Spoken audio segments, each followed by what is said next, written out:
ನೀವಿಲ್ಲಿ ನೋಡ್ತಾ ಇರೋದು ಶ್ರೀ ದುರ್ಗಾ ಮಲ್ಲೇಶ್ವರ ಸ್ವಾಮಿ ದೇವಸ್ಥಾನ. ಇದು ಕನಕದುರ್ಗ ದೇವತೆ ಮೇಲ್ಗಡೆ ಇರೋದು ಕನಕದುರ್ಗ ದೇವಸ್ಥಾನ.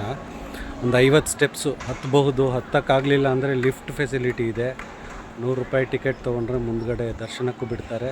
ಲಿಫ್ಟಲ್ಲಿ 4 ಫ್ಲೋರ್ ಏನೋ ಇದೆ, 4 ಫ್ಲೋರು 5 ಫ್ಲೋರ್ ಇದೆ, ಕರ್ಕೊಂಡೋಗಿ ಬಿಡ್ತಾರೆ.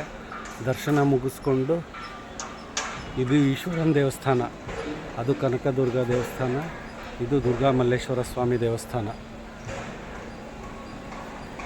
ಇದು ಅಷ್ಟೇ ಒಂದು 50 ಸ್ಟೆಪ್ಸ್ ಇದೆ. ಅದು ಅಷ್ಟೇ ಸ್ವಲ್ಪ ಎಕ್ಸ್ಟ್ರಾ ಹತ್ಬೋದು, ಏನು ಕಷ್ಟ ಇಲ್ಲ, ಆರಾಮ್ಸೆ ಹತ್ಬಿಟ್ರು. ಇಲ್ಲಿ ಕಾಣಿಸ್ತಾ ಇದೆಯಲ್ಲ, ಆ ಎದುರುಗಡೆ ಕಾಣಿಸ್ತಾ ಇರೋದೇ ಸಮುದ್ರ. ಬ್ರಿಡ್ಜ್ ಕಾಣಿಸ್ತಾ ಇದೆ, ಇಲ್ಲಿ ಕಾಣಿಸಲ್ಲ, ಅಲ್ಲೇ ಹೋಗಿ ತೋರಿಸ್ತೀವಿ. ತುಂಬ ಚೆನ್ನಾಗಿದೆ. ಊಟದ ವ್ಯವಸ್ಥೆನೂ ಇದೆ. 4 ಗಂಟೆವರೆಗೂ ಊಟದ ವ್ಯವಸ್ಥೆ ಇರುತ್ತೆ. ಒಂಚೂರು ಗಜಿಬಿಜಿ ಇಲ್ಲ, ತುಂಬ ಚೆನ್ನಾಗಿದೆ ವ್ಯವಸ್ಥೆ. ಮದುವೆ ಮನೆಯಲ್ಲಿ ಇದ್ದಾಗೆ ಇದೆ ವ್ಯವಸ್ಥೆ.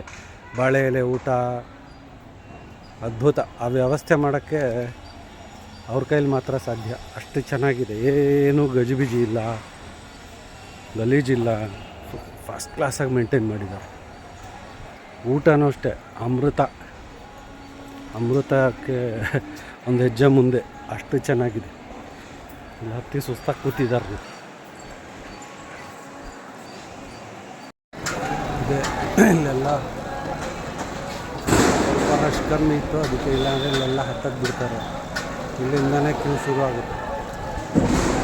ದೊಡ್ಡ ಮಂಟಪ, ಪ್ರಸಾದಕ್ಕೆ ಎಲ್ಲದಕ್ಕೂ ಸೇರಿಸಿ ತುಂಬ ದೊಡ್ಡದಾಗಿ ಕಟ್ಟಿದ್ದಾರೆ. ಅದು ಈಶ್ವರನ ದೇವಸ್ಥಾನ.